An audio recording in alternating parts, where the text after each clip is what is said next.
When it comes to popular music, rock and roll in general, sometimes there's this idea out there that you got to be in your 20s to get a hit as a singer or your early 30s. Brian Johnson was 42 when he recorded Thunderstruck. So, Right. what does that say about Brian Johnson's vocal abilities in your eyes? Well, Brian does an amazing job, and he's still doing it in his, what is he now, in his 70s, but because it's such a high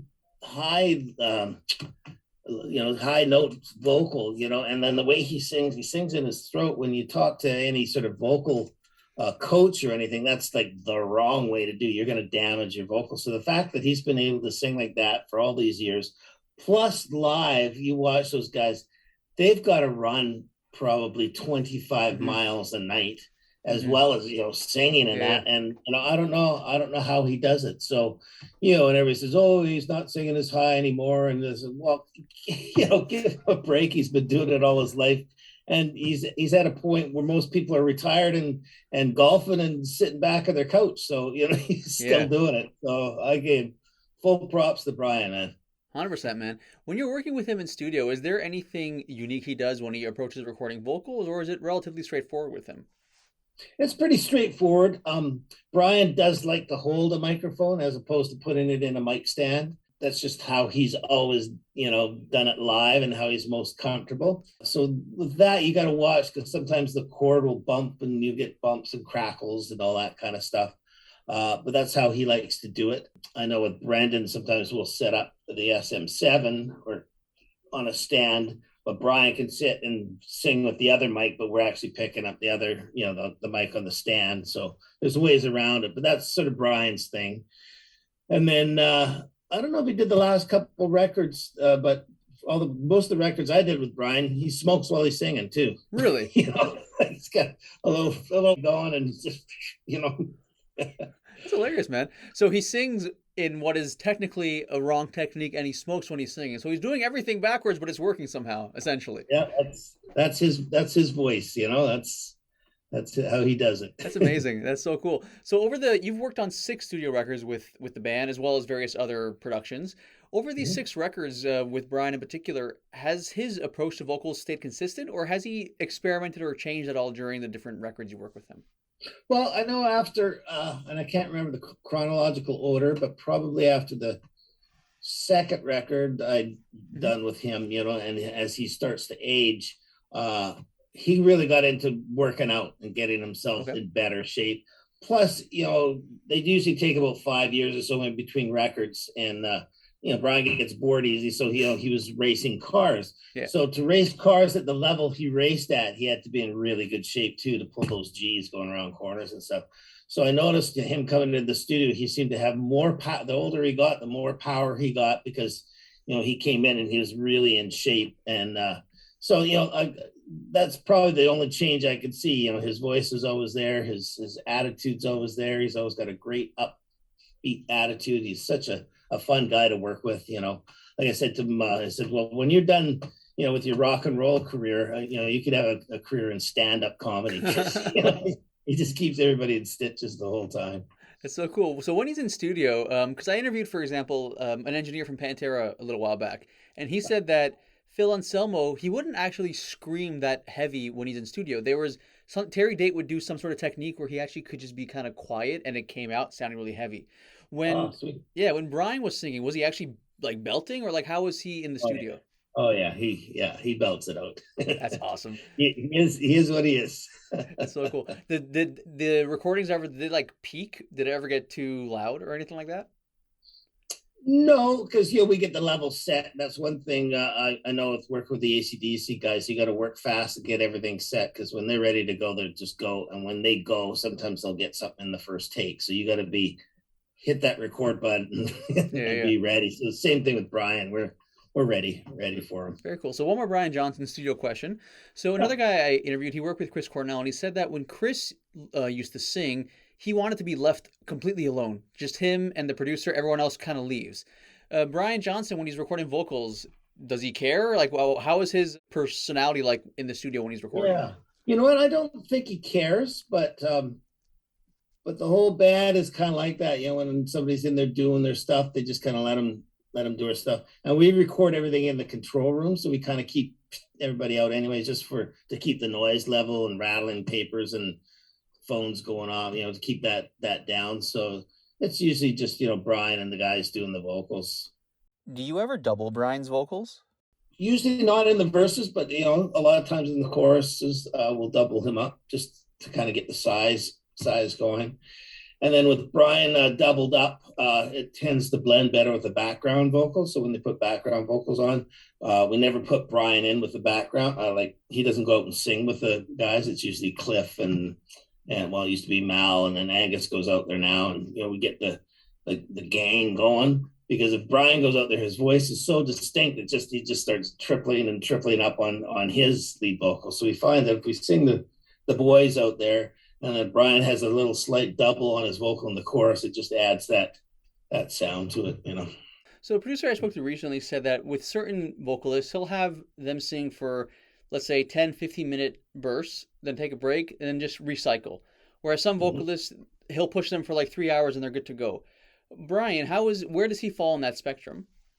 He fell in each stage, in each record.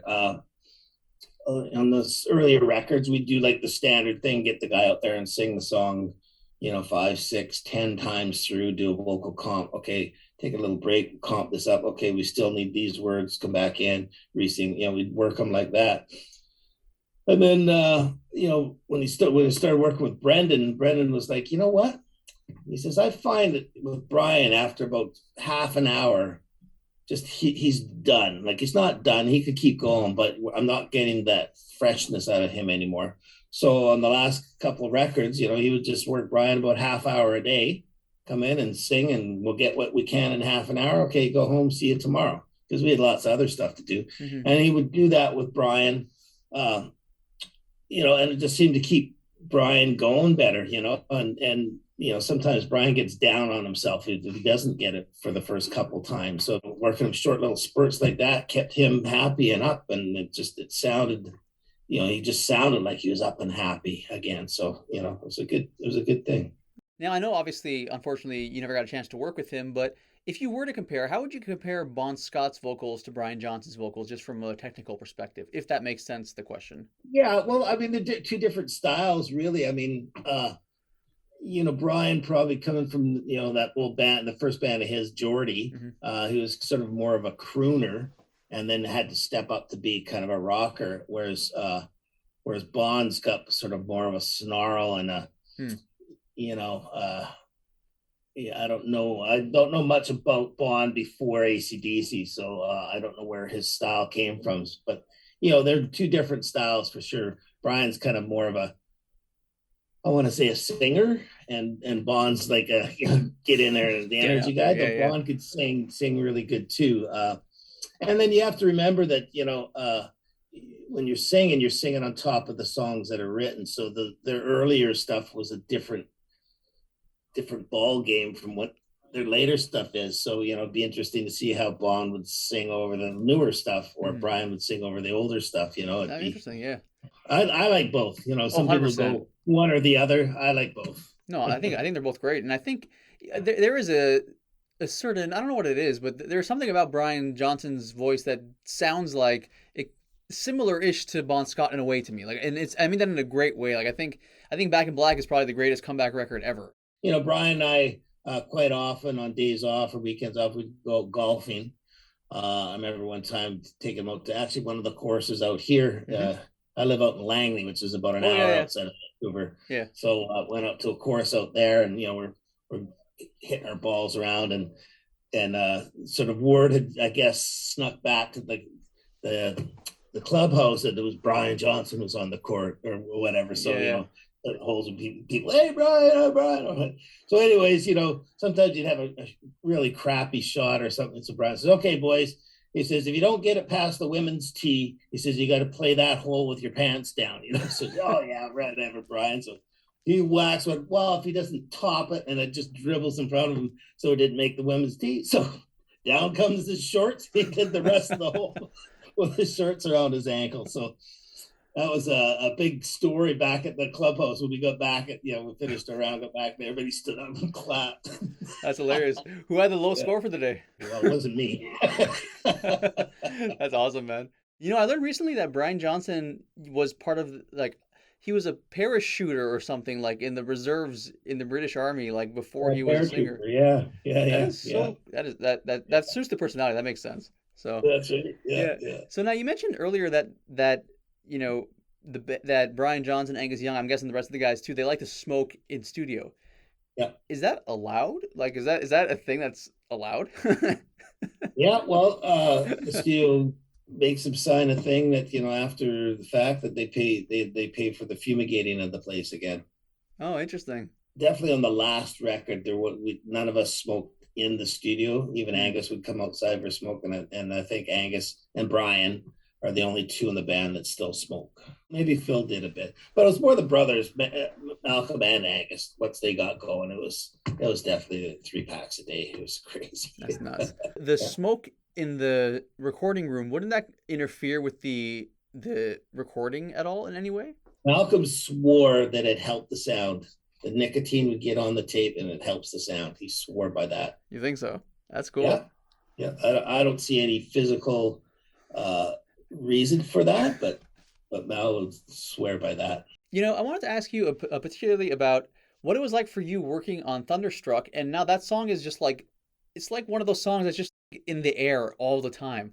How does that feel like, working on something and then it's just part of existence, you know? Well, I have to say it's very surreal. In the studio, most of the time you can't really tell what song's going to be the big hit or whatever. Occasionally you can say, "Oh, that's probably going to be one of the singles or one of the hits." But that, Thunderstruck really was just another song with a kind of a cool riff to it. I remember when we were doing it though, we had most of the song kind of redone, all the instruments redone, and I can't remember if we had Brian had sung on it yet already. But anyways, Bruce had said, "Hey, Angus says, we need something for the intro just to kind of get the song going." And he says, "Oh, he says, I've got this thing I've been working on." He says, "You want to hear it?" Bruce says, "Yeah, okay." So hit record, and Angus lights a cigarette. He puts it in his mouth, and he starts with that ding ding ding ding ding ding ding ding, right? So I'm like, Yeah. "Oh yeah, that's cool." So we're recording. Got through the first verse, and he's still going. So Bruce is saying, "Keep the tape going." So Angus did that through the whole song, one take. And at the end, he stopped and as I had this long ass, he goes, "How's that, Bruce?" Bruce says, "Oh, that was awesome." So we did it in one take through the whole song. So we just left it like that. And in the mix, you can hear in sections we pulled it way down, Hmm. but it's still there. It was only meant to be in the intro, but we ended up using it for the whole song. So that was pretty cool. But years later, it's just amazing to hear that song come on, and it's like kind of one of their iconic songs now. Hmm. It's up there with "Shook Me" and "Back in Black" and all that. It's like it's one of their iconic songs, and it's just so bizarre. It's like, wow, I did that one. Yeah, it's crazy.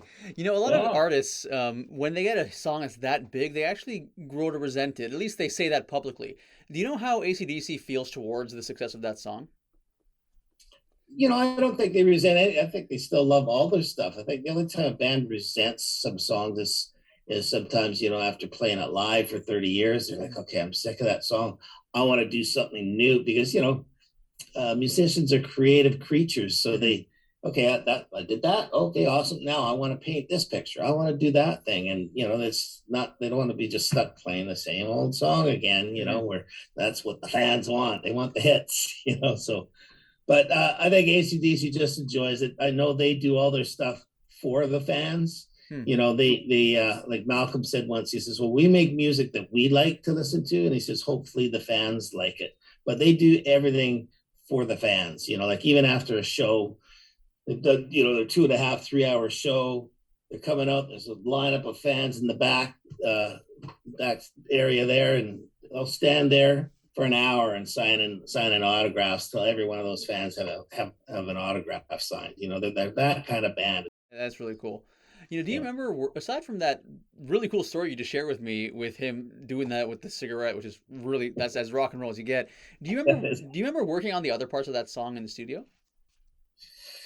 Not really, because it was just, "Oh, let's replace the guitars that were already there." We weren't in heavy creative mode. It was just like, "Hey, we love that sound," and just dial the sound up. So that was something that was not there that we created. So that's why I remember it. And the fact that he did it in one take. And it's a fairly complicated thing. I mean, I can't play that well, I can't play guitar anyways, but I could put that.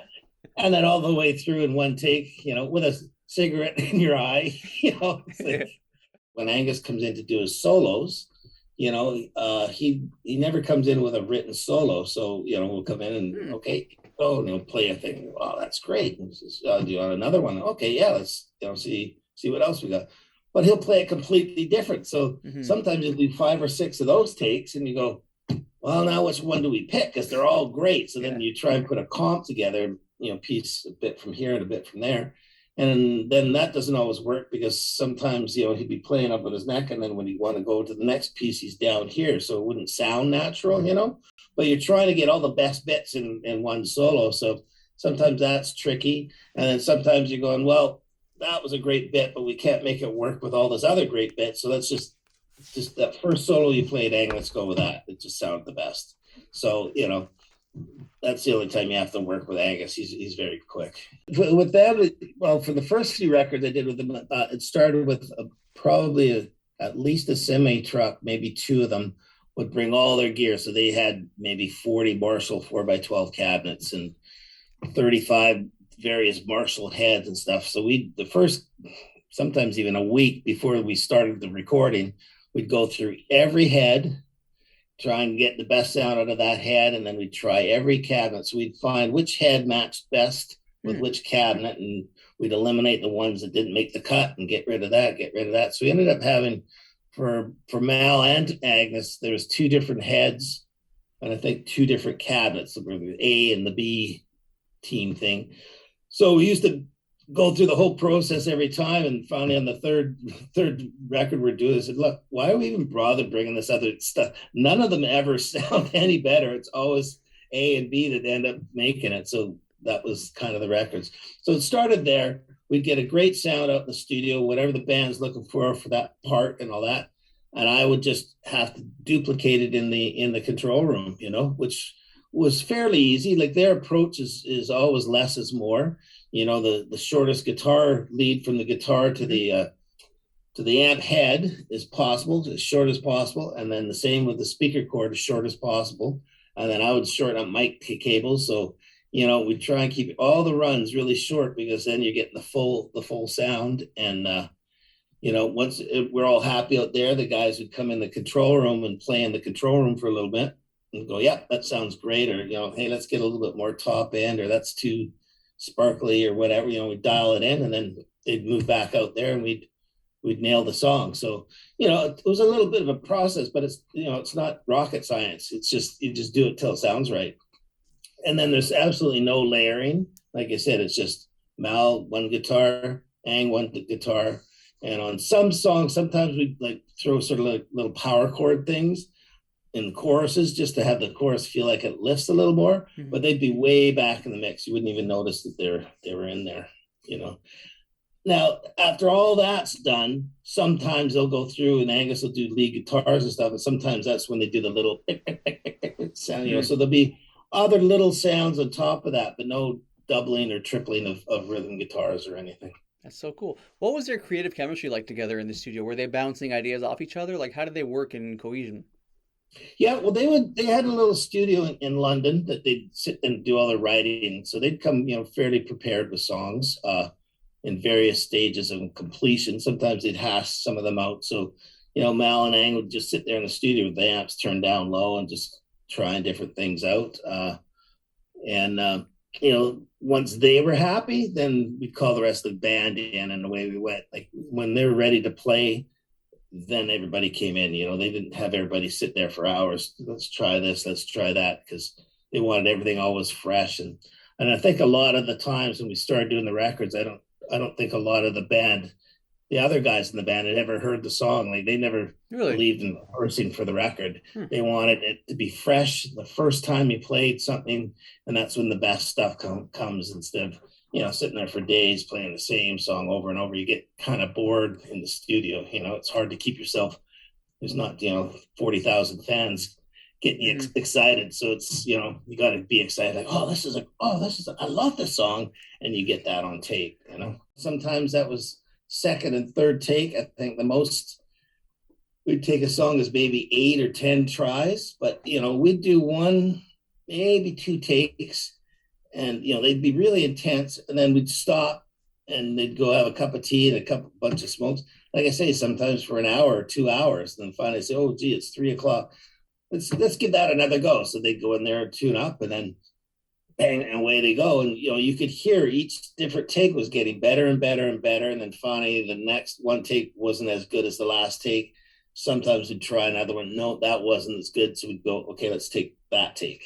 Gotcha. Is it the same with Cliff when it comes to bass? Yeah, he's a machine. Him and Phil they just lock. And I think that's another secret to that band, that Phil and Cliff just lock together and just have that real simple sounding thing, so that the guitars can sit on top of that and just kind of smack you in the face. So he just sits there and does his thing. He's so quick and so easy to work with. That's awesome. So what was it like working with Malcolm Young? He's probably one of the best guitar players I've ever worked with. And I've worked with a couple of pretty good guys. That's awesome. His sense of rhythm and timing is just unmatched by anything. And then just the way he gets the tone on his guitar, it's quite quiet. There's hardly any distortion to it. And the way he plays it is when he does hit it hard, it starts distorting kind of within the guitar, and then that goes into the amp. So he can really play a heavy electric guitar with real dynamics instead of just being quieter and louder. It's actually the sound eases off, and then when he digs in, you can really hear those strings going. So that's part of their sound. And all their records, it's just two guitars, Mal on one side and Ang on the other side, and Angus is a more distorted, saturated sound, and Malcolm's that clean sound, and it's that marriage of those two sounds that create that bigness. So he was an amazing guy. He was definitely, everybody kind of looked to him for guidance. What do you think, Mal? Was that too fast, Mal? So he was sort of the big brother, and I'm sure he learned a lot of his chops off his older brother George when they're doing the earlier records. So it was kind of that hierarchy, I guess. They're just amazing. Every time you set up, like I said, you got to be ready in the studio, because they walk in there and have a little tune. They may we may play a little bit to sort out a tempo. Sometimes we'll time a click track to whatever tempo they're playing to. We'll play a little click track.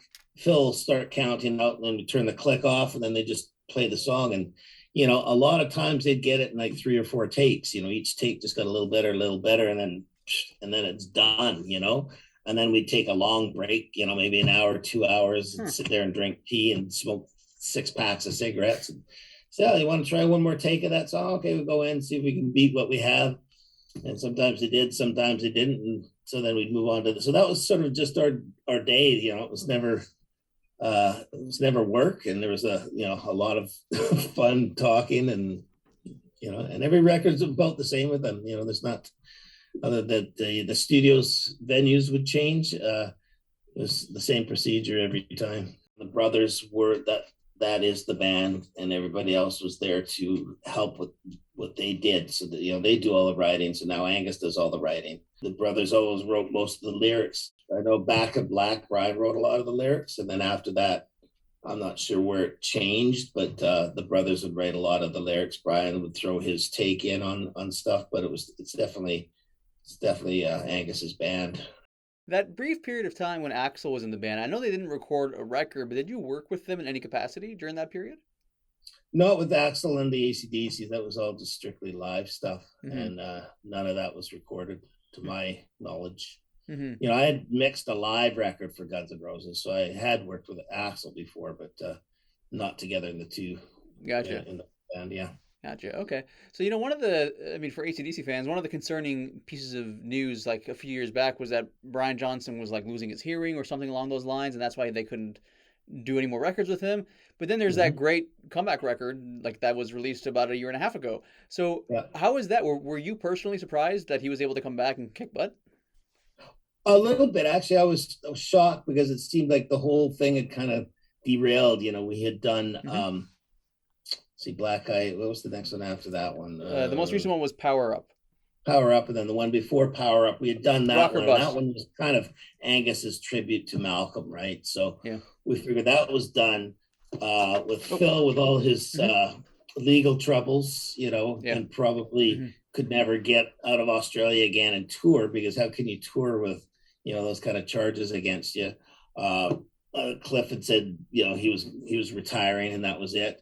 Brian lost his hearing or had that difficulty. So we thought, well, so when they booked the studio time to come up and start doing Power Up, we're all surprised. So nobody knew anything. Showed up at the studio and I thought, well, what band has he got with him? Is Axl going to be singing? Is he, hired the Guns N' Roses band? What band is this going to be? So when I walked in and it was all the original guys, That's awesome. like, oh my gosh, there was almost tears of joy. So that was pretty cool. That is awesome.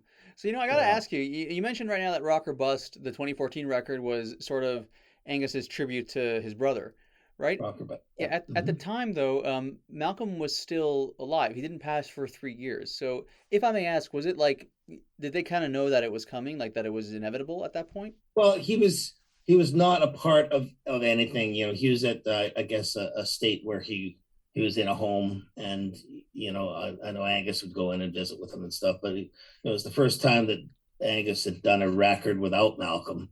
So they had already written these songs together, but he was doing it without Malcolm. So I think in everybody's minds that was kind of going to be the last one. I mean, how could you go on without Malcolm? He was one of the main building blocks of the band, so that was sort of this, sentiment on that record. It's the first one all of us had been in a studio without Mal being there.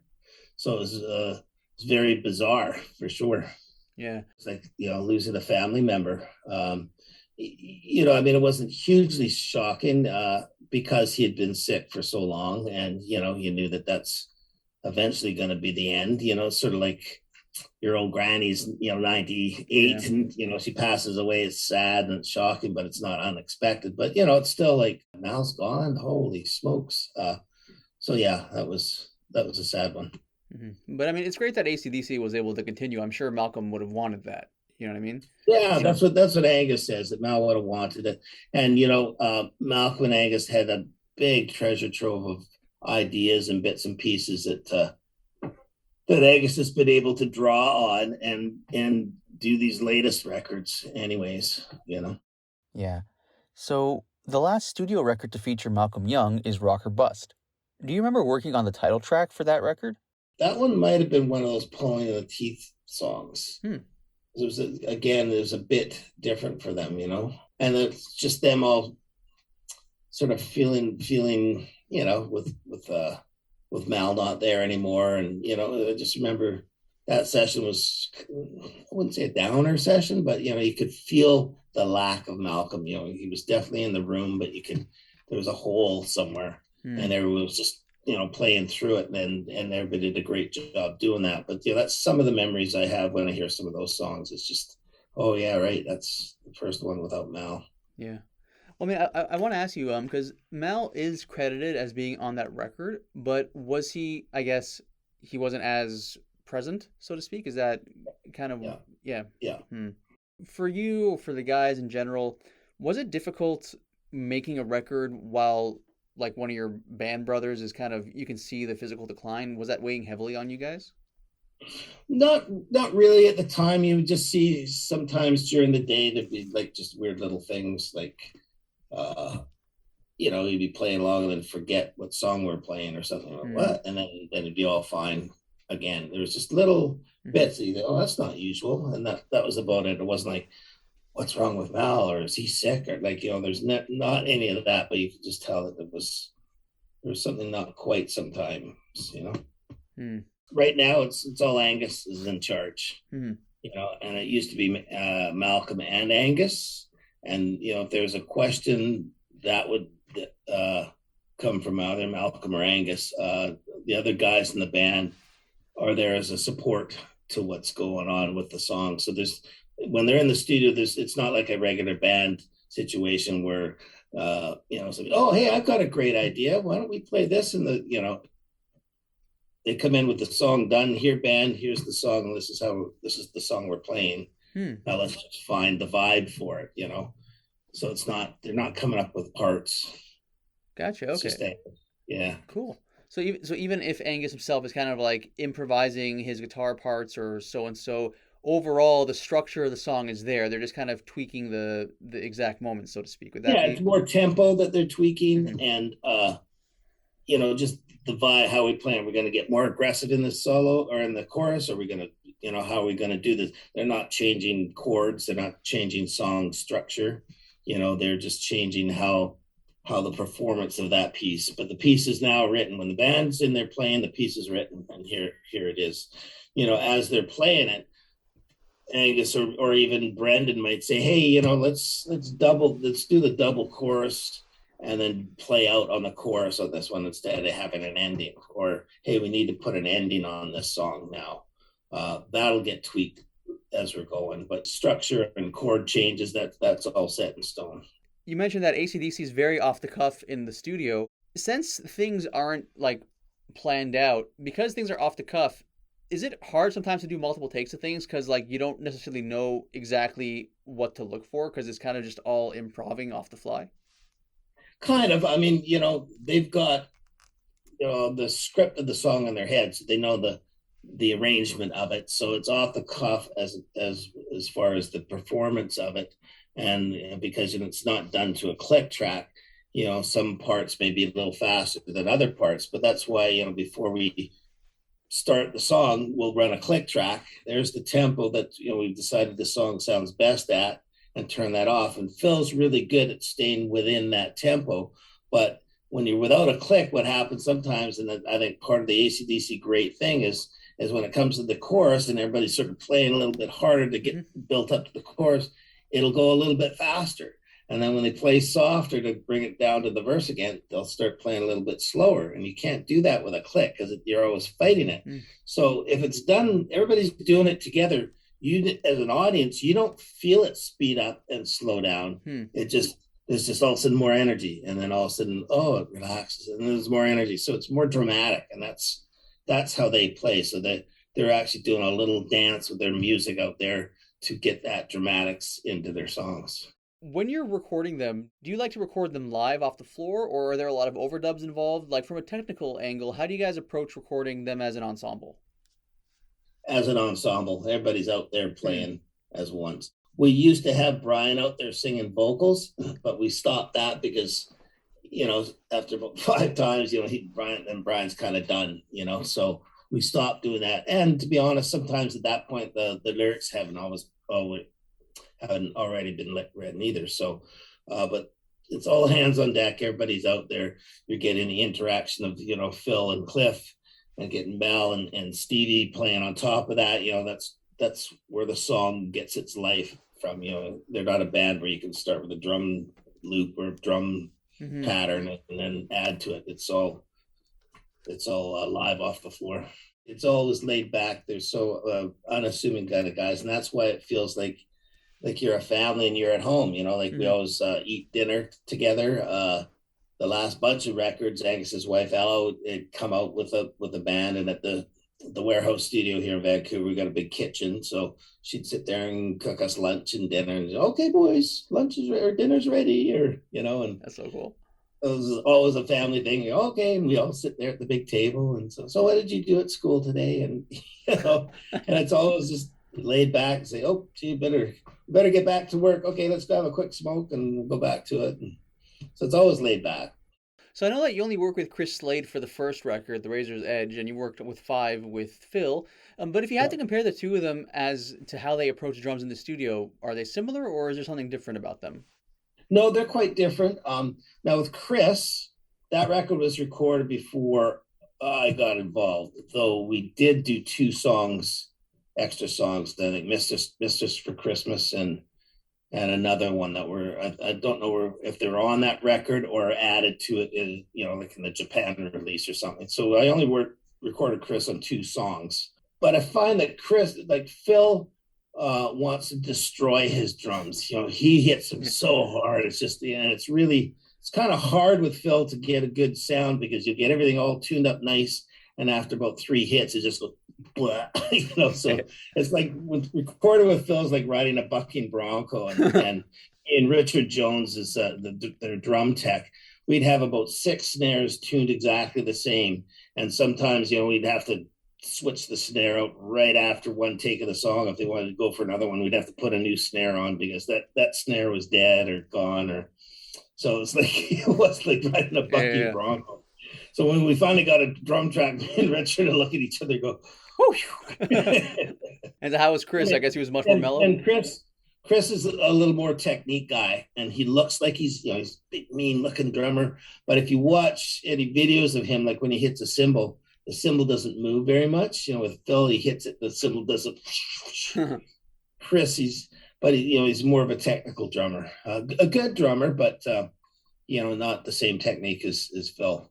I hear you. So, I mean, aside from the fact that Phil obliterates the machines that he's around, which style do you prefer working with as an engineer producer? Well, like I say, Phil's hard to keep a good sound going because of that. But, he is the heartbeat of AC/DC. You hear the records with him on it. There's like, even just one snare hitting, that's Phil playing that. Mm-hmm. So he's part of the sound, That would be like if Led Zeppelin didn't have John Bonham in it, It wouldn't have been Led Zeppelin, So that's sort of my feeling on it. If it was AC/DC, I'd want Phil in there for sure. So now you mentioned earlier that Brian Johns and Angus Young, I'm guessing the rest of the guys too, they like to smoke in studio. Yeah. Is that allowed? Like, is that a thing that's allowed? Yeah, well, the studio makes them sign a thing that after the fact that they pay for the fumigating of the place again. Oh, interesting. Definitely on the last record, none of us smoked in the studio. Even Angus would come outside for smoking, and I think Angus and Brian are the only two in the band that still smoke. Maybe Phil did a bit, but it was more the brothers, Malcolm and Angus. Once they got going, it was definitely 3 packs a day. It was crazy. That's nuts. The smoke in the recording room, wouldn't that interfere with the recording at all in any way? Malcolm swore that it helped the sound. The nicotine would get on the tape and it helps the sound. He swore by that. You think so? That's cool. Yeah. I don't see any physical reason for that, but Mal would swear by that. AC/DC sounds like a stellar band to work with, just personality-wise. They're super chill. They just take everything laid back. Do you think that they have that approach because they're already established, or is that how they've been since like Let There Be Rock back in the day? Do you know if it's always kind of been the same way with them? Yeah. Well, I think the thing with those guys that's appealing is they're blue collar worker kind of guys. They're with the rank and file. They've always been that way from little kids, I guess. They're working with their brother George and Harry. So I think they've always been that way. So in a way, they don't give a shit what anybody thinks. They're just going to do it their way. But they're in saying that, they're not saying that with a chip on their shoulder. They're saying that, this is what we like, and hopefully everybody else likes this. They treat everybody with the same respect, and super polite and please and thank yous. And, no matter how big they are, they don't act like it. That's awesome. Ever. So as we've been discussing, AC/DC is a great band to work with because of how easygoing they are. But I've heard with their 1995 record, Ballbreaker, there were some difficulties in getting that album done. What exactly is the story there? That was a difficult one because we started that one in New York. They had started a week early before I could get there. So between Rick Rubin and some other engineer guy, they had picked the studio. They started doing it. And I remember getting a call from Angus saying, "You got to get out here now. I don't like what's going on here." So when I got out there, they were trying to get Angus to plug through a pedal, and he goes, "I don't use pedals." And we've done it at the power station, which in their big room was a big round domed room. So it's, famous for its ambience and all that. Well, they wanted to do a very dry in your face record, and we just could not dampen that room down. So I guess they had prepaid the studio, and the studio was not going to refund money. So we sat there for 6 weeks trying to get a drum sound, kind of get any kind of sound. And after 6 weeks, we had played through every song and tried that. We even tried putting burlap on the walls. I remember Rick got a big circus tent brought in so we could put it around the drums. You name it, we tried it to deaden that room down. And so after 6 weeks, we finally pulled the plug and we went to LA, and then we had to redo the whole record. So I remember just all of us just being really down about that because, again, they're a band that just let's play the songs a couple times, keep them fresh and up and happy. And now these things, we'd already done the record once, it felt like, and now we had to redo it again. So that one was a tough record to do. Though, once we got rolling and with the sounds we all wanted, then it was back to being, business as usual. But just having that 6 weeks in front of it was a tough one. Oh, for sure. And I wanted to ask you about the Ballbreaker in particular because, on all the records you're an engineer, but on that one you're listed as co-producer and having recorded the record. So what did you do differently on that record for you to get those different credits? Well, it wasn't really that I did anything differently. It was Rick had a lot of other things going on, I guess. So he wasn't in the studio a lot. We'd all show up there at noon or whatever and tune the drums, tune the guitars. The guys would sit around smoking, and then Rick would show up at 6 or 7 o'clock at night.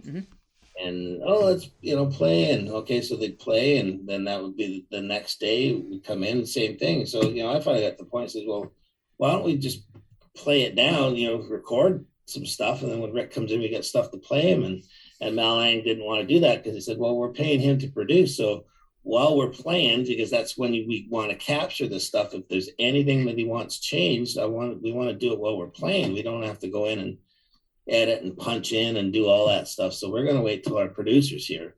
So that just went on for a long time. So finally we just, got to the point where I was kind of helping them along so that we could get this record done. And it wasn't, until we're in LA that we started sort of clicking on some things.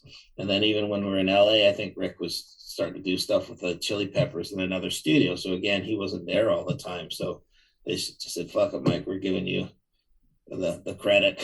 You were here the whole time. So that's cool. So it wasn't that I did anything different. It was just they were kind of captainless.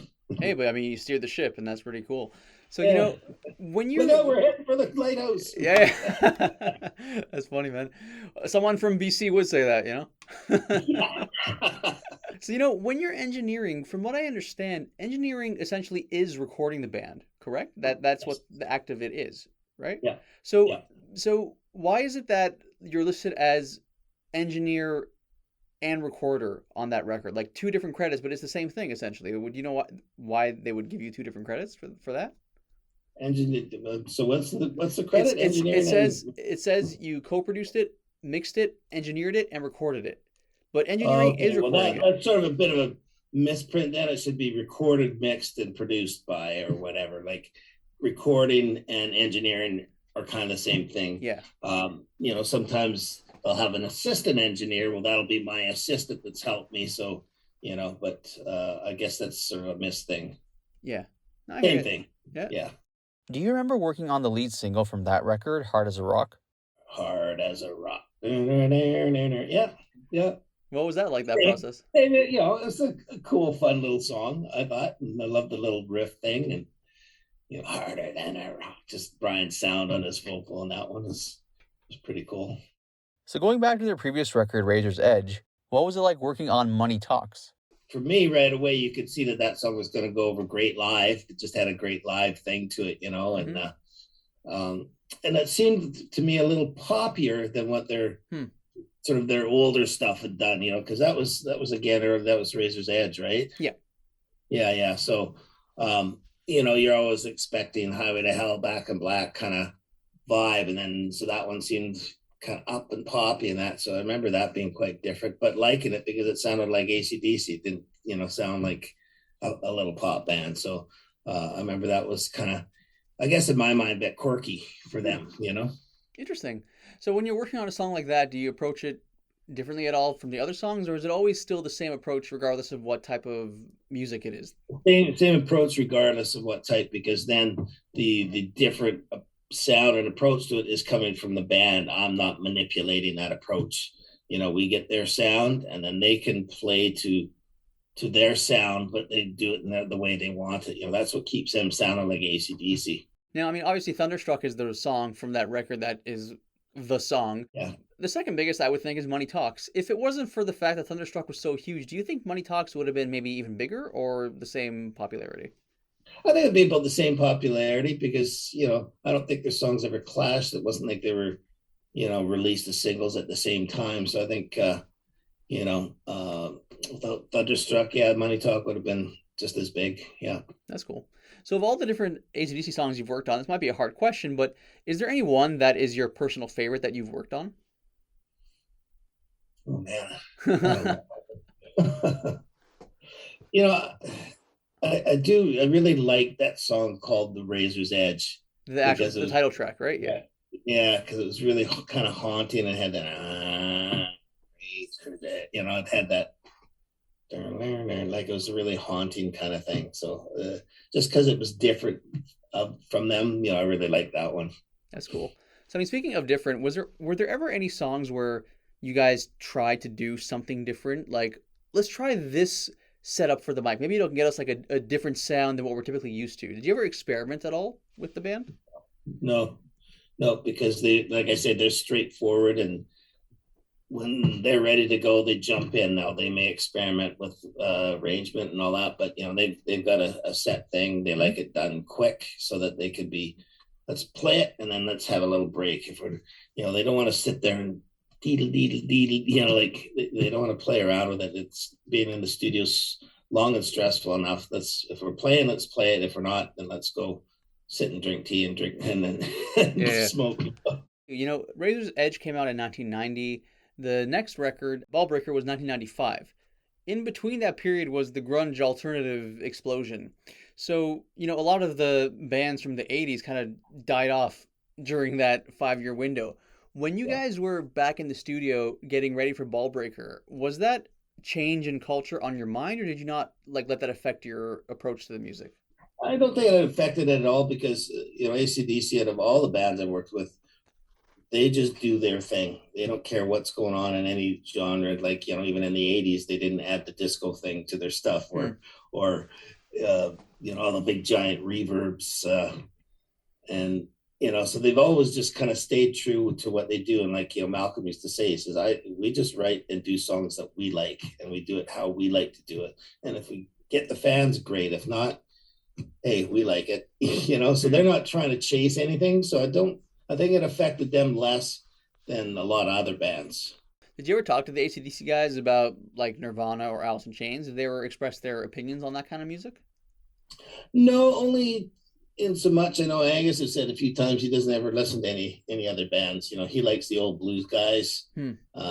He's aware of them, but he doesn't listen to any radio or any stuff like that. He'll see them if they're on the same tour or stuff like that, but they weren't big followers of music except for the music they like. So I know Angus really liked the old blues guys, listens to a lot of that, but not much of the modern stuff. So, of all the different AC/DC songs you've worked on, this might be a hard question, but is there any one that is your personal favorite that you've worked on?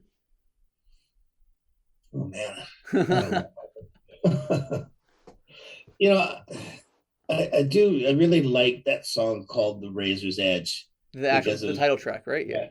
Yeah, because it was really kind of haunting and had that, it had that, like it was a really haunting kind of thing. So just because it was different from them, I really like that one. That's cool. So, I mean, speaking of different, were there ever any songs where you guys tried to do something different? Like, let's try this setup for the mic. Maybe it'll get us like a different sound than what we're typically used to. Did you ever experiment at all with the band?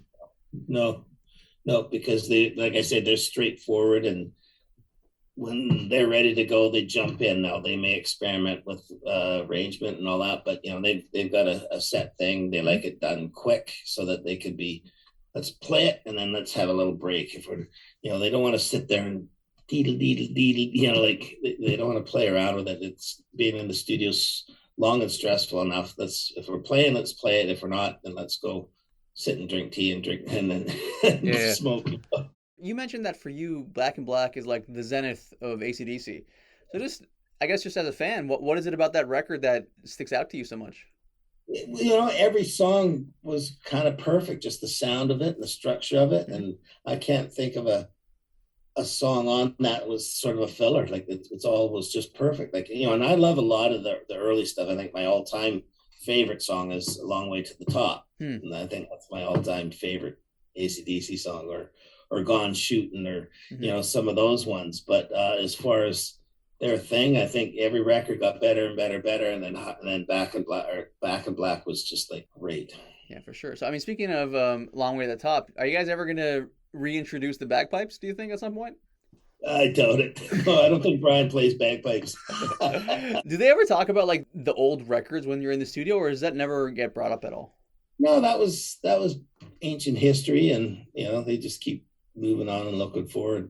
No, I can't think of any That's cool. any conversations where any of the old days, other than, oh yeah, it was fun, and there might be a few uh talks about one night after the gig with Bon, and Bon would do something crazy. There's a few of those stories that Hmm. they would talk about, but as far as any comparison or that Yeah, there yeah. was none of that. Yeah, Has there been anything crazy that's happened around you with the band?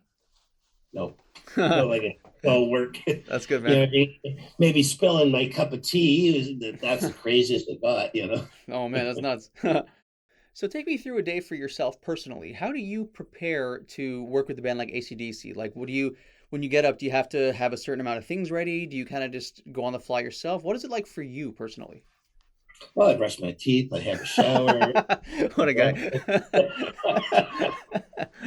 um, Well, no, I mean, we get there, like I said, me and Richard Jones, the drum tech, we do a lot of work on the drums before the bands show up. We usually have, 5 or 6 snares tuned to the same thing, just because Phil smacks through them so quick. Sometimes in between takes, even, we'll tweak it up, or sometimes, halfway through the take, the head will go and the take will kind of fall apart. And as Phil's sitting there, Richard will come over with his key and tune it up, and away we go. So there's a lot of pre-work done. We'll make sure all the amps are working great. The Hmm. the mics haven't sagged off the mic stands or anything, because when the band walks in, we want to go. We don't want to have them walk in and say, "Hey, how come my amp's not working? Oh, how come the mic's lying on the floor?" When they walk into the studio, I just push record, because you never know what's going to happen and when it goes right. So I come in, probably a good hour or two before the band shows up. I show up and make sure everything's all ready to go. Tape machines are aligned. We got lots of tape for today. The ashtray's empty, Hmm. all that kind of stuff. So, a lot of engineers and producers, they like to use specific types of microphones when it comes to recording bands. Are there any specific types of microphones that you like to use when you're recording AC/DC? Yeah, well, for me and for most of the stuff I do, I like using Shure 57s on pretty much everything. Toms, snare drum, guitars are all 57s.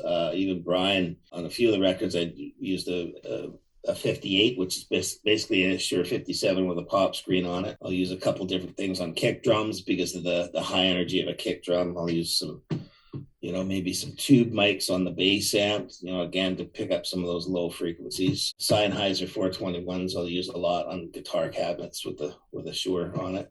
Does the band itself have any preferences as to their mics, or do they not care?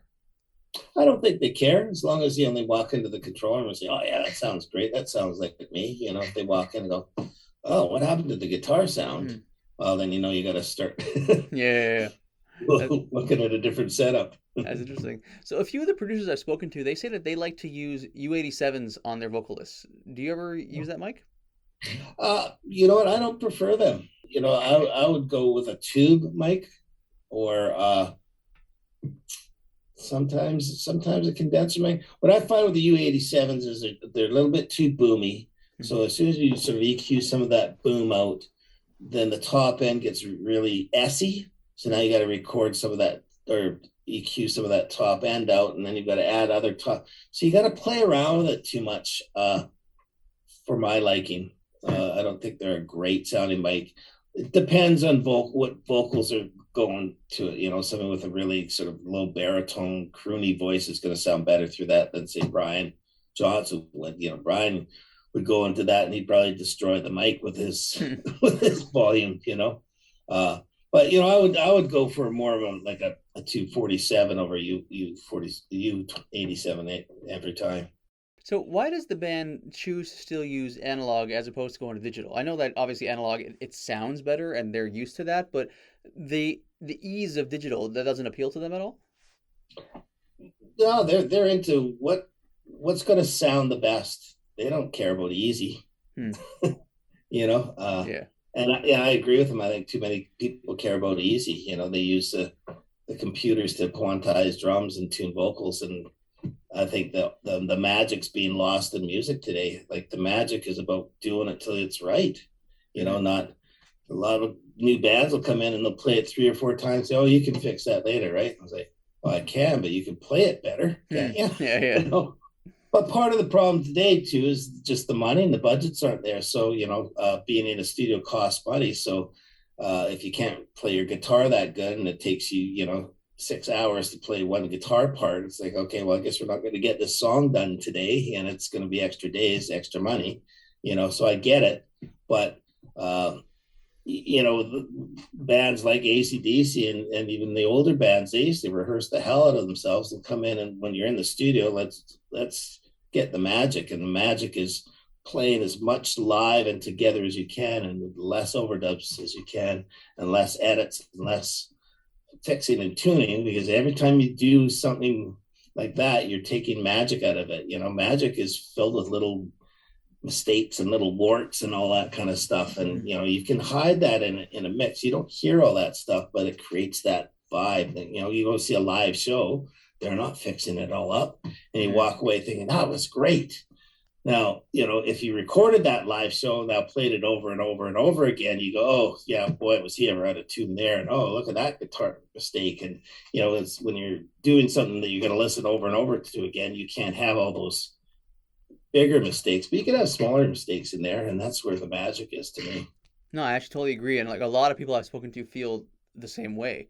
I guess the issue for younger bands, I guess, would be the budget part of it, because it's like even if you want to experiment with the analog, there's only so much you can afford. You know what I mean? So I guess for a bigger band like AC/DC, it makes sense in a way. But Yeah. And even yeah, that's getting pretty expensive because they don't make tape anymore. You got to pre order it. And, anything, like if there's a lot of it available, the price can come down. But when you're doing pre-ordering your one batch thing, it gets expensive yeah, for yeah, sure. that makes sense. So when it comes to tape, obviously one of the in my from what I understand, my limited knowledge of analog recording is that one of the challenges for tape is getting as little tape hiss as possible. Is it difficult to record a band as noisy as AC/DC and avoid getting tape hiss? No, that's actually easier. Where Really? you're going to really hear the tape hiss is on the quiet passages when everything goes really quiet. Hmm. So one of the hardest things to record on analog would be a symphony or orchestra, Hmm. because their dynamics are so big. You've got to turn everything down so it's not overloading the tape. But then their other passages are so low that all you're going to hear is, So that's where the challenge comes in is in the gaps. When Gotcha. everything's playing, you're not noticing there's hiss. Gotcha. So now I'm assuming when you guys edit the analog recordings, you do use digital programs for editing, or is it all analog? How you guys approach it? We used to do it all in analog. But now what we'll do is we'll record it all on analog and then do the splicing together of different takes on digital. And it's easier to undo if you don't like it. Yeah. Analog, you make a cut, throw that on the floor, put it together. Oh, I like how it was. It's like, oh no, which piece was it? And then Yeah. and then once you get a whole bunch of cuts in your tape, that can become a problem to record over them again later. And it's trickier and it takes longer. So we just do it on the digital now. In terms of mixing, I know that with Pro Tools, it's a very different feel than with analog because some of the analog mixers I've talked to have said that they've actually made like several mistakes where they put the splice in the wrong spot, but it comes out really cool. So with Pro Tools, it's a bit harder to make mistakes like that. But have you ever Yeah. with ACDC like made a mistake that actually came out much better than what was originally intended? No. I'm going to say though, the ACDC, the whole record was recorded analog. Razor's So we Edge. track all the records are all done analog. We Oh, track cool. all the drums and everything on 2-inch tape. Then when it comes time to do overdubs, we bounce the drums and everything onto Pro Tools. But even when we're recording the overdubs, what I do is I bounce it through a half-inch machine, 2-track tape. So once we get the takes of the overdubs, you've got to line the takes up again because they're delayed, but they're all analog too. So basically, the only thing that's not fully analog is the vocals. Did you ever kind of experiment with the mixes saying, I wonder if this sounds better like this or this sounds better like that? Or do you already kind of know what you're doing going into it? When I'm mixing, I just kind of go with what the song tells you it wants. So some songs want guitars up and brighter, and some songs you've got to get back in more of the drums and let the bass drive it. Or so I just let the song and the vocal, where the vocals sitting and all that, I let that tell me. I don't try and I don't do something. Say, oh, what would it sound like if I turn that up? I just let the song kind of do its thing, and I don't have a what do you call it, a set thing that I do on each song either. It's just I just kind of put the rough mix up, and then yeah, that's the song. Okay, well that needs to be there. That needs to be there. So I let the song tell me. You've worked repeatedly with one of the most important bands ever. How did your relationship start with the AC/DC? Well, see, it was with Bruce Fairbairn and AC/DC on that Razor's Edge record. Had already recorded the record with their brother George Young, and they were just, I think they needed to just finish vocals and do some lead guitars and stuff. And I don't know if George got sick or there's something went down with the family, so he couldn't finish the record. So, Bruce Fairbairn at that time, had a lot of success going on, Bon Jovi and all that stuff. So they thought, oh, well, let's get Bruce Fairbairn to do it. He's really good at getting stuff on the radio and blah, blah, blah. So they came, met with Bruce and said, sure, yeah, let's do it. So they came in, and so he went to sing Brian on one of the songs, and the key was too high for him. So they had to lower the key of the song. And so to do that, you have to re-record all the instrument. We left the drums, but all the guitars and bass, we had to re-record, and got that one done and sung. And then I guess Malcolm and Angus liked the sound of the instruments so much better, we ended up re-recording the instruments and all the other songs. And, I guess from that, because, after we did that record, I did the next record with them, and then the next record, and it just kind of turned into this thing. So I guess they just, liked the fact that I got what they were after in their sound. And, they're very loyal guys. Like most of their crew have worked for them for 30, 40 years, so when they put a family together, they like to keep it as family, and that's how they treat you too. They treat you like you're part of the family. So, yeah, it was a nice break, a nice lucky gig to get. That is so cool, man. So you mentioned right now that there was a song that was too high for Brian Johnson's voice. Do you know which song that was? I can't remember. Yeah. Hey, no worries, man. So, of the 6 records you've worked on, is there any one that means something special to you in particular? Like, where would you rank them for you in terms of importance, if that's fair to ask? Yeah,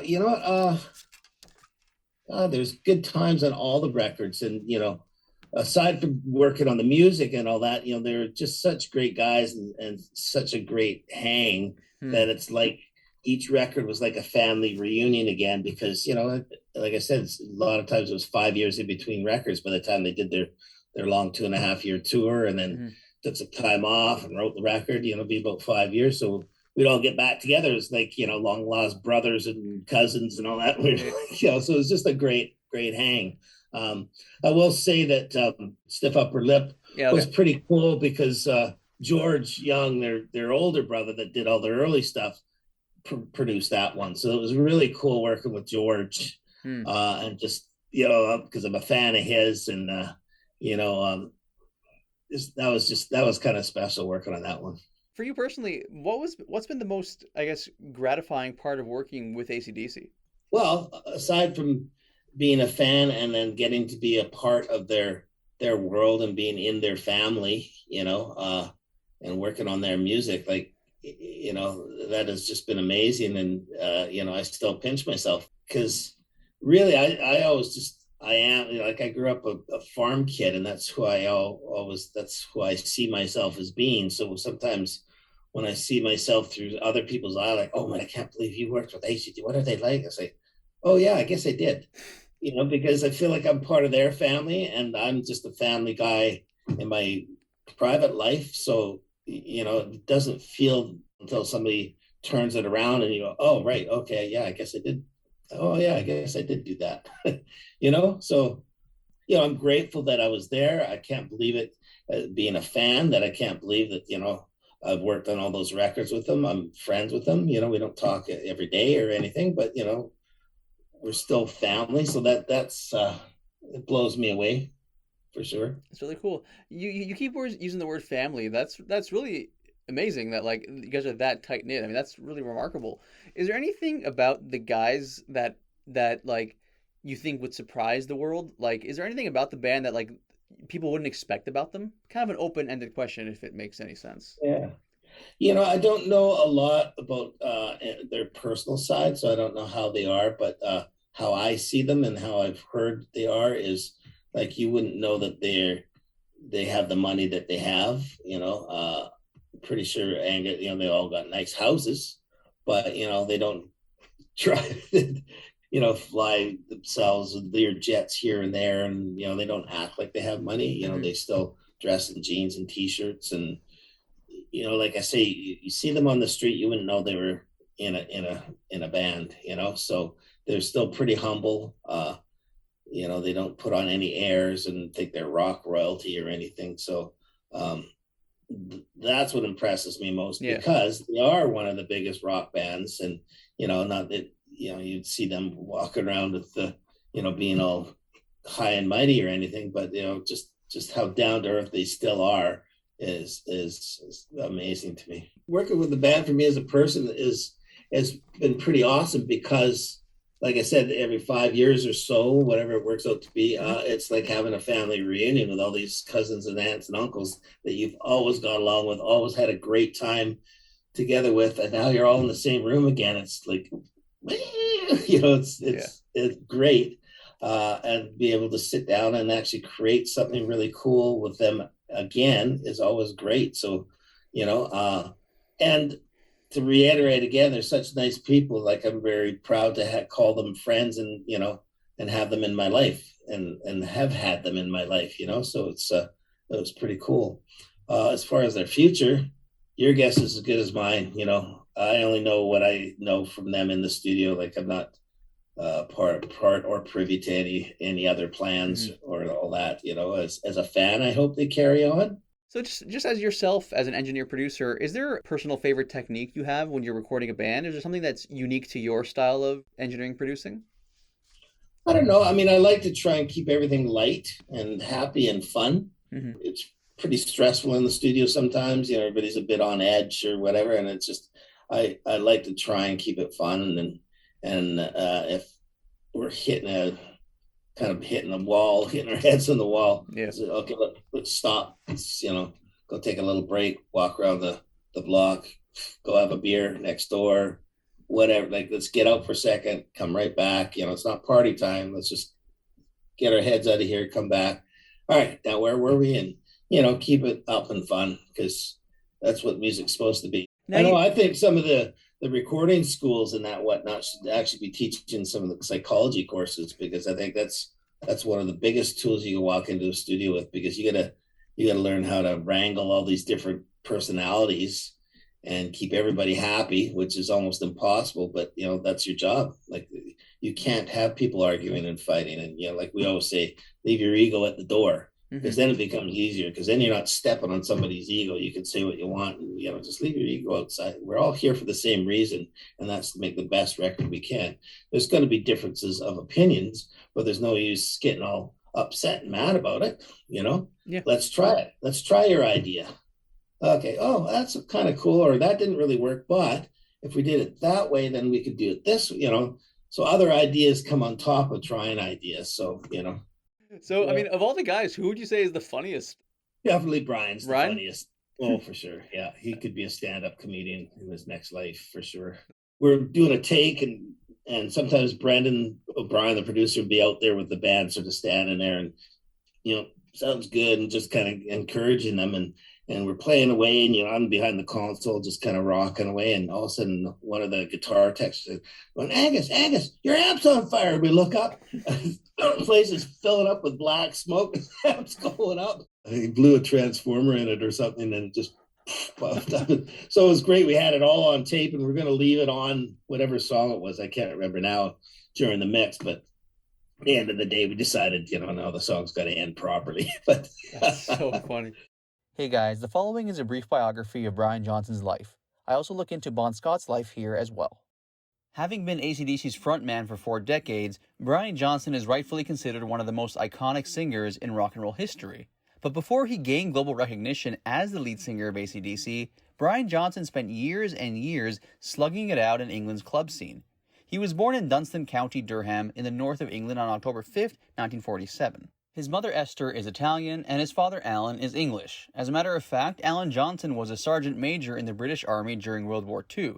Alan fought in North Africa and Italy, which is where he met his future wife, Esther. For his part, when Brian Johnson was a teenager, he joined the British Army Reserves, which at the time were known as the Territorial Army.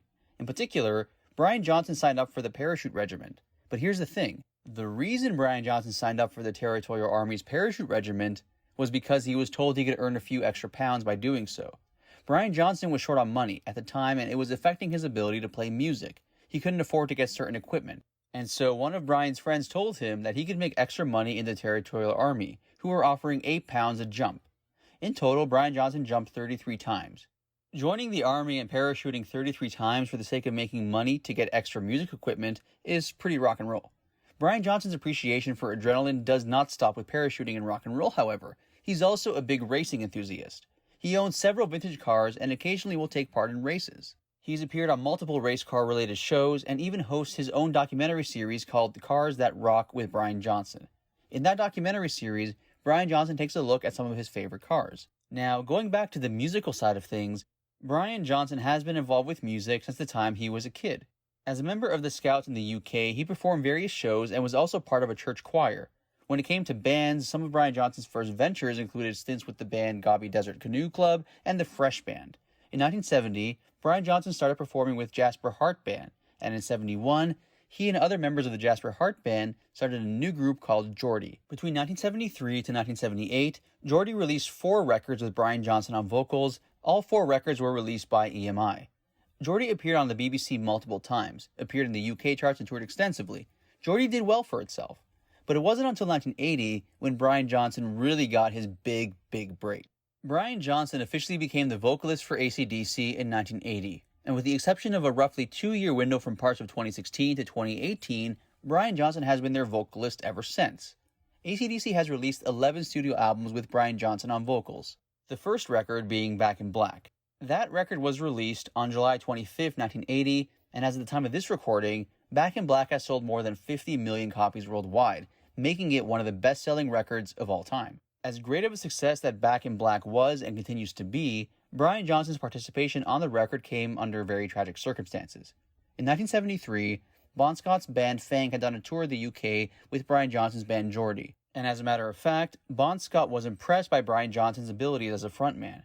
After Bon Scott's tragic and untimely death in February of 1980, AC/DC had considered calling it quits, but Bon Scott's parents insisted they keep going.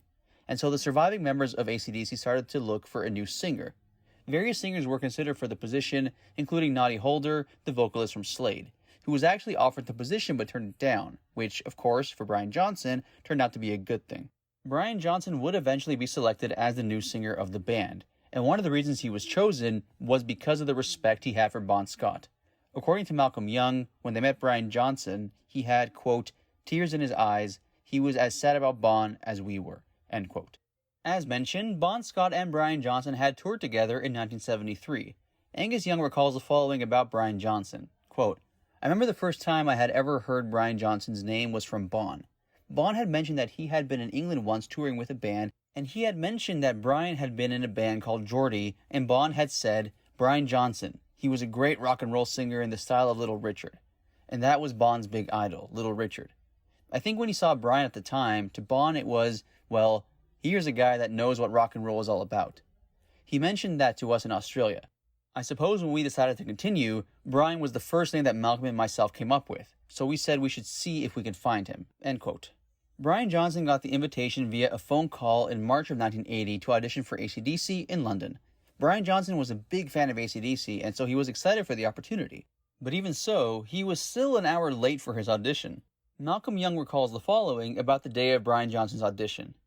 "We were all sitting there going, 'Where's this guy Brian? He should have been here an hour ago.' Then someone told us, 'Oh, him? He's downstairs playing pool with the roadies.' So we thought, well, at least he plays pool."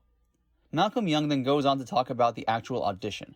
Brian Johnson said, "I do a whole lot of Rosie with Geordie," and off he went. We went, "This guy is cutting the mustard. Anything else you know? Not Bush City Limits? Okay, we can knock that out." And he sang that great too. It put a little smile on our faces, for the first time since Bond. So we just started working with him then. End quote. So the audition went very well for Brian Johnson, and on March 29th, Malcolm Young called him to offer him the lead vocalist position in the band. It was officially announced to the public on April 1st, 1980. Later that month and into May, the band would record their next record, Back in Black, which as mentioned was released on July 25th, 1980, and has since gone on to sell more than 50 million copies. I do want to mention, by the way, that Brian Johnson was close to being 33 at the time Back in Black was released. I think that's noteworthy because there's often this notion out there that in order to achieve major success in the music industry as an artist, you have to make it big in your 20s. Brian Johnson is living proof that that isn't the case. In total, Brian Johnson has recorded 11 studio records with AC/DC, their most recent record being Power Up, which was released in 2020. One of rock and roll's all-time great vocalists, Brian Johnson's inclusion into AC/DC may have taken under tragic circumstances, but it's one of those situations where out of tragedy, something beautiful was born. Bon Scott is one of the most iconic singers in rock and roll history. He was born on July 9, 1946 in Forfar, Scotland, and grew up in Kirriemuir, a town about 15 minutes north of Forfar. In 1952, Bon Scott and his family moved to Melbourne, the capital of Australia, and in 1956, they moved to Fremantle, a city on the west coast of Australia. As a teenager, Bon Scott began to really explore his musical side. In 1964, he started his first band, the Spectres. In this band, Bon Scott was actually mainly the drummer. He'd sing lead vocals occasionally. In 1966, the Spectres and the Winstons, another band from Fremantle, merged together and created the Valentines. Bon Scott was the co-lead singer in this band, and by 1970, the Valentines actually had a single called Juliet that got into Australia's national top 30s chart. The band, however, disbanded shortly after. In any case, Bon Scott's involvement with the Valentines would prove to be crucial in terms of his connection to AC/DC. As mentioned, Bon Scott was the co-lead singer in the Valentines. The other co-lead vocalist in the band was a singer named Vince Lovegrove. More on him shortly. After the Valentines ended in 1970, Bon Scott moved to Adelaide, Australia, where he joined a band called Fraternity. Fraternity would later rename themselves Fang. Interestingly, during a tour of the UK in 1973, Fang opened a series of shows for a band called Geordie. At the time, Geordie's lead singer was Brian Johnson, who of course would go on to take the lead vocalist spot in AC/DC after Bon Scott's death in 1980. As a matter of fact, Bon Scott was actually very impressed by Brian Johnson as a frontman. More on that later. Now, Fang went on hiatus in 1973, essentially leaving Bon Scott without a band. Bon Scott began working various jobs and also did some vocal work with a band called the Mount Lofty Rangers. But at this point, Bon Scott's career really wasn't getting to where he wanted it to be. On the night of May 3rd, 1974, Bon Scott was very drunk and he had a heated argument with a member of Mount Lofty Rangers during one of their rehearsals. He eventually stormed out and drove off on a motorcycle, ultimately getting into a very serious accident that put him in the hospital for several weeks. As a matter of fact, he was in a coma for 3 days. Once Bon Scott was out of the hospital, his ex-Valentine's bandmate Vince Lovegrove helped him get odd jobs here and there. Vince Lovegrove was now working on the management side of the business. As a matter of fact, it was Vince Lovegrove who introduced Bon Scott to AC/DC.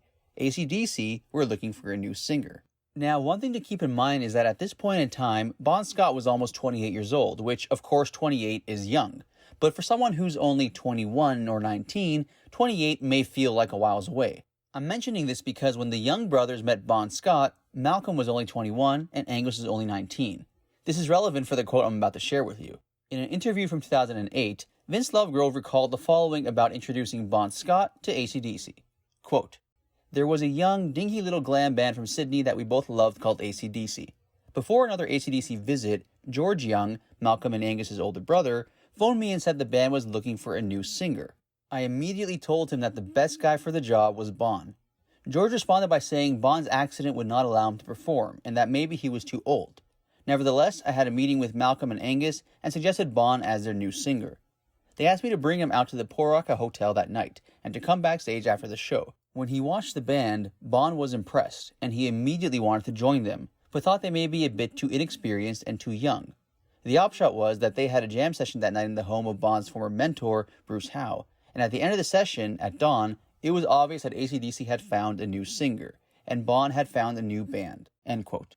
The following is a quote from Irene Thornton, Bon Scott's wife at the time he first met AC/DC. In this quote, she recalls the night Bon Scott met the band. The first time Bond saw AC/DC was in August of 1974. They came through Adelaide with the Lou Reed and Stevie Wright tour, and played their own show at the Poraka Hotel. The first time I saw AC/DC was at the Poraka Hotel in September. "Get up there, Bond," Vince kept saying. The band didn't have a singer that night. They were playing instrumental versions of old rock and roll standards. The boys ripped through all these classic numbers, and then finally, with enough pressure from Vince, Bond climbed onto the stage.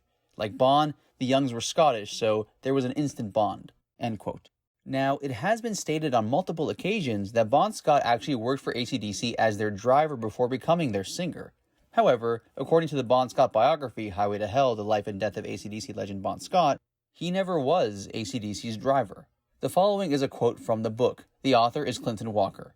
"The popular myth that Bond had first been employed by AC/DC as their driver is a myth propagated by the band itself as much as anyone." End quote.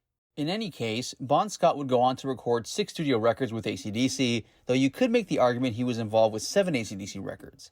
AC/DC's debut record High Voltage was released on February 17, 1975, in Australia only. The international release version of High Voltage came out on April 30th, 1976 worldwide, and on May 14th, 76 in the US. This version of High Voltage is significantly different than the Australian version.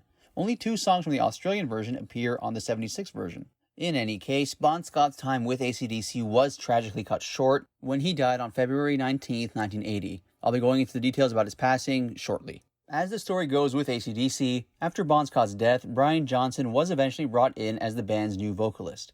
Now, as mentioned earlier in the video, one of Bon Scott's earlier bands, Fang, had toured with one of Brian Johnson's earlier bands, Geordie. In an interview from 2011, Brian Johnson recalls that Bon Scott was very impressed by his stage antics during one show, even though they weren't actually stage antics. Here's the quote. "I had a terrible case of appendicitis, and I went down on my side, kicking and going, oh, but I kept on singing. Apparently, Bon later told the boys, I saw this guy Brian Johnson sing, and he was great. He was on the floor, kicking and screaming, what an act. Of course, it wasn't an act. I was really ill." End quote. One of the most iconic parts of AC/DC's live shows is when Angus Young gets on the lead singer's shoulders. He's done that with both Bon Scott and Brian Johnson. Brian Johnson used to do that when he was in Geordie, and according to various sources, Bon Scott got the idea to lift Angus Young up on his shoulders after seeing Brian Johnson do that with Geordie's lead guitarist Vic Malcolm. I think it's cool that Bon Scott and Brian Johnson had that mutual respect for each other. Now, of course, Bon Scott tragically passed away too soon. He was 33 when he died on February 19, 1980. What exactly happened to Bon Scott the night of his death? I'm going to be taking a look at that in this video, and in particular, at the end of this video, I'm going to read to you a very detailed statement from Alistair Kinnear. Alistair Kinnear is the last person who saw Bon Scott alive. The official story of Bon Scott's death is that after a night of drinking with Alistair Kinnear, Bon Scott passed out in Alistair's car. Despite Alistair's attempts to wake him up, the AC/DC singer was passed out cold, and so instead, Alistair parked his car by his apartment, covered Bon Scott with a blanket, and left him to sleep for the night. In the morning when Alistair woke up and went to check in on Bon, he found that Bon was still asleep in the car. But he soon realized that Bon wasn't actually asleep, he was dead. And officially, the cause of his death was listed as acute alcohol poisoning, death by misadventure. In addition to his stage presence and his vocal abilities, Bon Scott was also known for his outlandish behavior. He lived the rock and roll lifestyle to the fullest, and ultimately that's what led to his untimely death.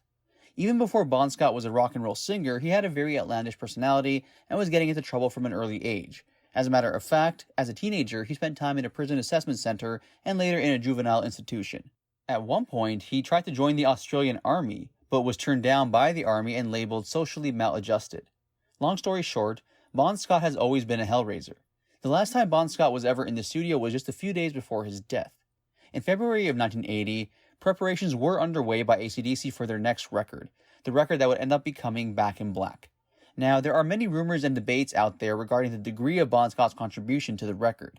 What we know for sure is that Bon Scott was present for a session on February 15, 1980, where the young brothers Angus and Malcolm were working on the beginnings of 2 songs that would appear on Back in Black. These songs being Let Me Put My Love Into You and Have a Drink on Me. And interestingly, for this session, Bon Scott played the drums rather than contributing vocals. At this point in time, Bon Scott was in England. On the night of February 18th, he went out for a night into town, and in typical Bon Scott fashion, he had a night of heavy drinking. The drinking predominantly took place at a London club which at the time was called the Music Machine. Today it's known as Coco. Bon Scott was accompanied that night by his friend Alistair Kinnear. As mentioned, the official story of Bon Scott's death is that after this night of heavy drinking, Bon Scott passed out in Alistair's car, and the day after, Alistair Kinnear discovered Bon Scott had died. Officially, the cause of death was listed as acute alcohol poisoning, death by misadventure. Though there are those who were close to Bon that believe his death was not a result of alcohol, but rather a result of heroin. More specifically, this theory suggests that Bon Scott's alleged heroin use that night caused him to vomit and that he choked on his vomit in his sleep. In 2017, author Jesse Fink published a book about Bon Scott titled Bon, the Last Highway. For this book, Jesse Fink extensively researched the circumstances surrounding Bon Scott's death and spoke with many of the people who were close to him at the time. According to some of those people Jesse Fink spoke with, Bon Scott had begun to use heroin around this time in his life.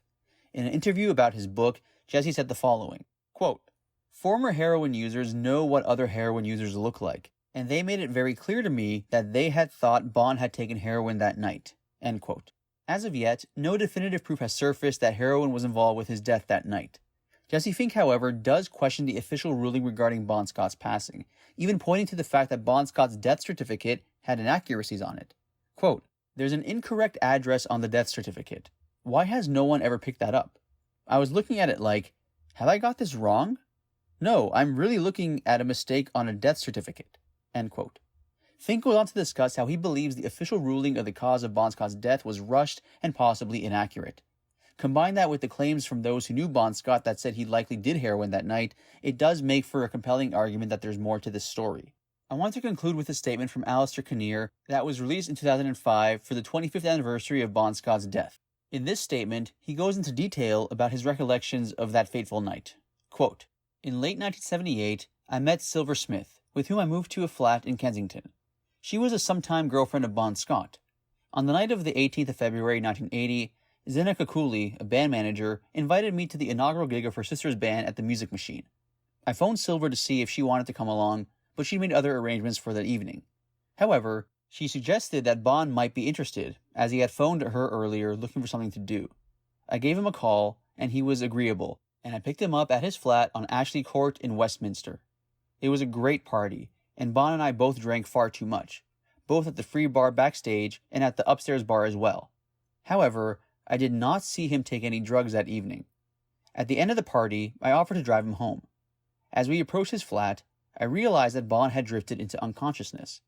I left him in my car and rang his doorbell, but his current living girlfriend didn't answer. I took Bon's keys and let myself into the flat, but no one was at home. I was unable to wake Bon, so I rang Silver for advice.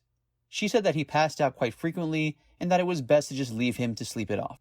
I then drove to my flat on Overhill Road and tried to lift him out of the car, but he was too heavy for me to carry in my intoxicated state, so I put the front passenger seat back so that he could lie flat, covered him with a blanket, left a note with my address and phone number on it, and staggered upstairs to bed.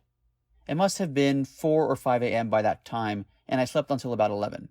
When I was awakened by a friend, Leslie Loads, I was so hungover that I asked Leslie to do me a favor of checking on Bon. He did so, and returned to tell me my car was empty, so I went back to sleep, assuming that Bon had awoken and taken a taxi home. At around 7:30 that evening, I went down to my car intending to pay a visit to my girlfriend who was in hospital, and was shocked to find Bon still lying flat in the front seat, obviously in a very bad way and not breathing. I immediately drove him to King's College Hospital, where Bon was pronounced dead on arrival. The Lambeth coroner's report cited acute alcohol poisoning and death by misadventure. It has since been speculated that Bon choked on his own vomit, but I can neither confirm nor deny this, and his death certificate says nothing about it. There was no vomit in the car, and contrary to other reports I've read, he was not wrapped around the gear stick when I found him. I made a statement to the police at the hospital, and later spoke to the Evening Standard, relating everything I knew at the time. The next day, Silver came around to see me. She told me for the first time that Bon had been receiving treatment for liver damage, but had missed several doctor's appointments. I wish I had known this at the time. I truly regret Bon's death. Hindsight being 20/20, I would have driven him to the hospital when he first passed out, but in those days of excess, unconsciousness was commonplace, and seemed no cause for real alarm. It has been implied that I mysteriously disappeared, but in fact, I have been living on the Costa del Sol, a region of Spain, for 22 years, still working as a musician, and am in touch with most of my old friends in England and in other parts of the world. So I am not hiding from anyone. What I'd like to pass on from this unfortunate experience is the idea that we should all take better care of our friends and err on the side of caution when we don't know all the facts. Thunderstruck proves that you don't need to be in your 20s or even your 30s to sing on a hit song. Thunderstruck was released as a single on September 10, 1990, a few weeks before Brian Johnson's 43rd birthday. It was released as the lead single from AC/DC's 12th studio record, The Razor's Edge, the full record itself coming out on September 21st, 1990. As is the case with many of AC/DC's songs, Thunderstruck was written by the Young brothers, Malcolm and Angus. Interestingly, as recently as 2020, Angus Young said in an interview that before the band performs live, he spends about an hour practicing, specifically for Thunderstruck. This is what he had to say. I have to sit down for an hour and make sure I've got my fingers warmed up to take on that track. It's got an unrelenting intricacy. I have to be confident whenever I play it. Now, over the years, at least initially, AC/DC would embellish the story about the origins of Thunderstruck, saying that Angus Young came up with the idea after an airplane he got in got struck by lightning and almost crashed. In the liner notes for the 2003 re-release of Razor's Edge, however, Angus Young clarified where he actually came up with the idea for Thunderstruck. It started off from a little trick I had on guitar. I played it to Mal and he said, "Oh, I've got a good rhythm idea that will sit well in the back." We built the song up from that. We fiddled about with it for a few months before everything fell into place. Lyrically, it was really just a case of finding a good title. We came up with this thunder thing based on our favorite childhood toy, Thunderstreak, and it seemed to have a good ring to it. AC/DC equals power. That's the basic idea. The music video for Thunderstruck was shot at Brixton Academy in London, England. The man who directed the video was David Millay, the same person who directed the music video for You Shook Me All Night Long. In his words, David wanted to create the ultimate music video, which really captured AC/DC's live energy. The video features the band performing in front of an extremely energetic crowd of fans, and there are a lot of really innovative shots used throughout the video. The opening shot of the video is not at all how a music video typically begins. Instead of a wide shot establishing where the video is or a close-up of a person, the first shot of the video is from the perspective of a drumstick. The camera moves up and down with one of Chris Slade's drumsticks as it hits a cymbal. The second shot is a close-up from on top of Angus Young's guitar looking down across the fretboard. Arguably, the most memorable shots from the video are the ones from underneath Angus Young as he moves across the stage. In order to capture those, Angus Young walked across plexiglass as the camera filmed from underneath. As mentioned, Thunderstruck is one of the most iconic songs of all time, and as a matter of fact, it's AC/DC's biggest song in terms of their mass popularity. For example, at the time of this recording, the music video for Thunderstruck has close to 890 million views. The second highest AC/DC video is Back in Black with approximately 720 million views. Now, for any artist of any genre, 890 million views is a big number. But what really jumps out to me about that figure is that Thunderstruck was released before YouTube existed. So unlike the artists of today, it wasn't initially released to YouTube and immediately promoted, which means that on its own, essentially, the song has risen to nearly the billion mark. Now, what's interesting is that despite how huge of a song Thunderstruck is, it didn't reach the #1 spot on any of the charts in the US, the UK, or Australia. It did reach the #1 spot in Finland, however. It peaked at number 4 in Australia, number 13 on the UK singles charts, and number 5 on the US mainstream rock charts, which goes to show that a song doesn't need to be a #1 single in order to have massive cultural impact. When you're at a sporting event, chances are Thunderstruck will be played on the PA. If you're at a convenience store, it may be playing quietly in the background. It's one of those songs which has transcended boundaries and is just a part of life. The song has also appeared on various TV commercials and movies. One of the first examples of Thunderstruck being used in this context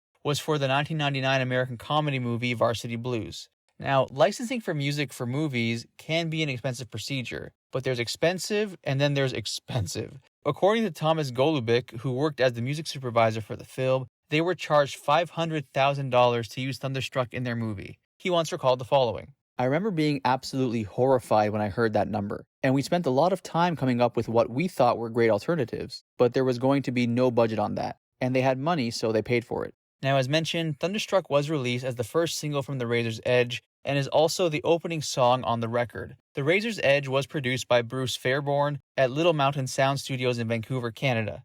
In terms of the name of the record, The Razor's Edge, Angus Young once offered the following explanation. The razor's edge comes from an old saying farmers used to use in Britain. When you'd have a fine sunny day, you'd know a very good day with a hot sun, and then all of a sudden, right in the distance, you could see these black clouds coming over the horizon, an ominous thing. I thought it was a great title. The world was at peace again, and everyone thought, the Berlin Wall's come down and it's all going to be fun and games, a party every night. And you can see now that it's not that way. It's just our way of saying the world's not perfect and never will be.